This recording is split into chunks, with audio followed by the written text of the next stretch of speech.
Hello friends.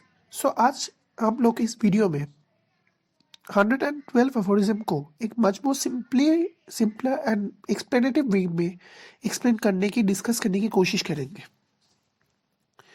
So in aphorism number 112 master Hahnemann कह रहे हैं, in those older prescriptions of the often dangerous effects of medicines ingested in excessively large doses, we notice certain states that were produced not at the commencement but towards the termination of the side events, and which were of an exactly opposite nature to those that first appeared.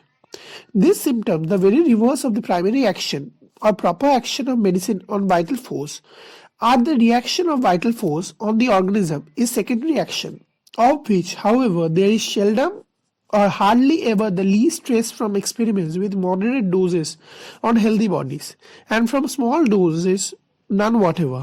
In the homeopathic curative operation, the living organism reacts from this only so much as is requisite to raise the health again to the normal healthy state.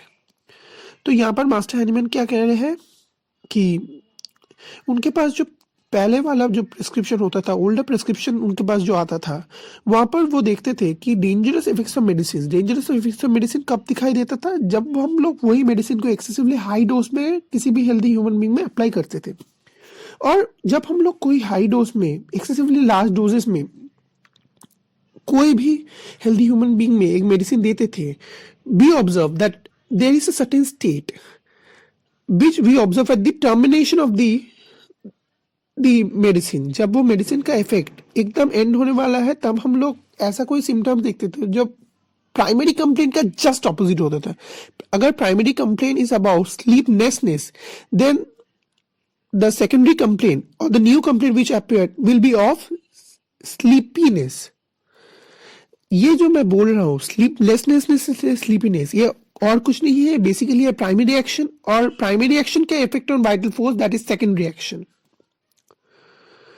पर master Hahnemann कह रहे हैं कि primary और secondary action और ज्यादा predominant है जब हम लोग वो मेडिसिन को लार्ज डोजेस में प्रोड्यूस करते हैं। अगर हम लोग वही मेडिसिन को मॉडरेट और मीडियम डोज और स्मॉल डोज में प्रोड्यूस करते हैं, तो हम लोग देखते हैं कि seldom trace least trace from experiments, seldom और हार्डली एवर, रेयरली हम लोग देखते हैं कि ऐसा कोई इफेक्ट हम लोग को प्रीडोमिनेंटली शो होता है। In the homeopathic curative operation, the living organism reacts from this only so much as is requisite to raise the health again to the normal healthy state. ये जो moderate dose और small dose में हम लोग एक medicine apply करते हैं, एक होम्योपैथिक क्यूरेटिव वर्ल्ड में यही डोजेस से एक disease person health normal healthy state में आता है as per his own requirement. ये जो मैंने बोला excessively high dose to medium dose to low dose, इस कंप्लीट मैकेनिज्म का एक ही एक्सेप्शन है, और यही सिंपल एक्सप्लेनेशन और एक्सेप्शन इज नार्कोटिक मेडिसिन। हम लोग जब नार्कोटिक मेडिसिन कोई भी हेल्दी पर्सन में प्रोड्यूस करते हैं, तब वो नार्कोटिक मेडिसिन अपने प्राइमरी एक्शन, इस first action on vital force में ही उस पर्सन का सेंसिबिलिटी, सेंसेशन और कभी कभी इरिटेबिलिटी को भी ले लेता है, अपने आप में समाहित कर लेता है। और हम लोग देखते हैं कि उस मेडिसिन के सेकेंडरी एक्शन में जो प्राइमरी कंप्लेन था, उसका एग्रेवेटेड कंप्लेन्स हम लोग को दिखाई देता है। तो हम लोग इस वीडियो में ही पढ़ लेंगे aphorism number 113 in much more simpler way, because 112 and 113 are interlinked.